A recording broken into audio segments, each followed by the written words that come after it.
আগতে আমাৰ এইখন মাদাৰবোৰ্ড বেয়া আছিলে, এইটো এটা চিপিউৰ এইটো মাদাৰবোৰ্ড বেয়া আছিলে, এইটো মাদাৰবোৰ্ড আমি এক্সচেঞ্জ কৰি পেলাই আজি আমি এইটো মাদাৰবোৰ্ড লগাম, EVM মাদাৰবোৰ্ডটো লগাম। মাদাৰবোৰ্ড মই খুলি পেলাই দেখাইছোঁ আপোনালোকক, কেনেকুৱা এইখন একে চিপছেটে হয়, 61 চিপছেট লাগি আছে ইয়াতে। এইখন চেম চিপছেটে হয়, 61 চিপছেট হ'লে আপোনাৰ থাৰ্ড জেন প্ৰচেছৰ ছাপোৰ্ট কৰিব। থাৰ্ড জেন যিকোনো যি কি হওক, i3 হওক, i5 হওক, i7 হওক, থাৰ্ড জেন ছাপোৰ্ট কৰিব। ইয়াতে আপোনাৰ লিখা আছে এইটো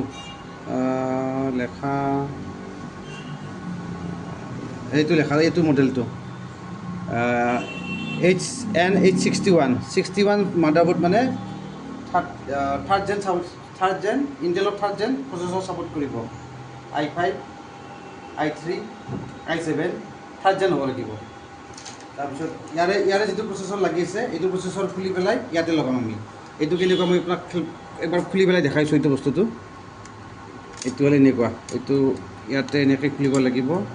তাৰপিছত ইয়াতে এনেকুৱা আছে, এইটো ইয়াতে প্ৰচেছৰটো লগাব লাগিব। প্ৰচেছৰটো আমি কেনেকৈ লগাম এইটো দেখাই আছোঁ। এইটো এনেকৈ খুলিব লাগিব। মই অলপ জলদি খুলিছোঁ, পটাপট দেখাব লাগে কাৰণে। আপোনালোকে খোলোতে অলপ লাহে লাহে খুলিব, কাৰণ খোলোতে ভাঙি যাব পাৰে। We have lots of experience, so' we are doing very speedily. চাওক এইটো কেনেকৈ লগাইছোঁ। এইটো ইয়াতে এই ঘাট আছে, ইয়াতে এনেকুৱা। এইটো যেনেকৈ আছে এনেকৈ লগাব লাগিব, নহ'লে ইয়াৰ যদি পিন ভাঙি যায়, তেতিয়াহ'লে এইটো আৰু বেয়া হৈ যাব। এইটো লগতে অলপ চিনচালি লগাব লাগিব। এইটো লাগি গ'ল। তাৰপিছত মই এইটো ফেনখন লগাই আছোঁ। এইটো ফেনখন কেনেকৈ লগাব লাগে এইটো চাই ল'ব।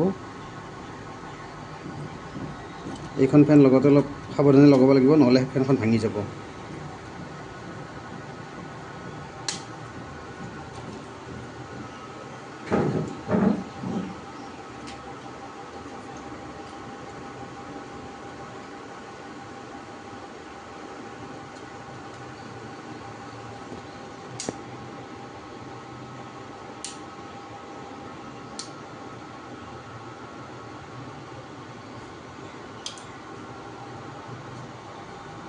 চাওক ফেনখন ধুনীয়াকৈ লাগি গ'ল। এতিয়া ইয়াতে লিখা আছে CPU ফেন, যদি ইয়াতে ন'টিচ কৰিব পাৰিছে, CPU ফেনত এই ফেনখন লাগিব। তাৰপিছত নেক্সট আমি ইয়াতে কেনেকৈ ইনষ্টল কৰিছোঁ দেখাই আছোঁ। আছে না, ইয়াতে এইখিনি মই লগাই আছোঁ। এইখিনিৰে কি কাম কৰিব, কোনটো ফ্ৰণ্ট পেনেল মানে কোনটো চুইচ টিপিলে মানে এইটো অন হ'ব, সেইটো এইখিনি মানে কৰি দি আছোঁ। এইখিনি লগাৰ পিছত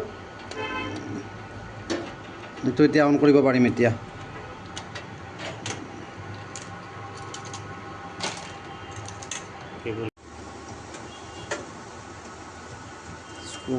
হ'লেই ভাল দেখা হ'ব।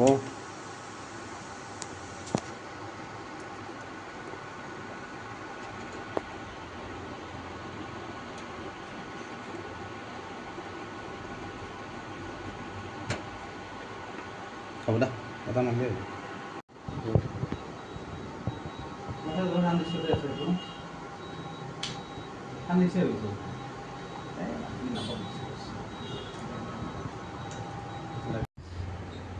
এতিয়া চাওক, ইয়াতে লৈ আছে 12% হ'ল।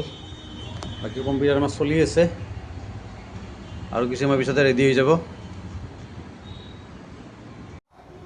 যদি আপোনালোকে নতুন PC এছেম্বল কৰিব বিচাৰে, তেনেহ'লে আপোনালোকে মোৰ লগত যোগাযোগ কৰিব পাৰে। মোৰ ফোন নম্বৰ 9864163170।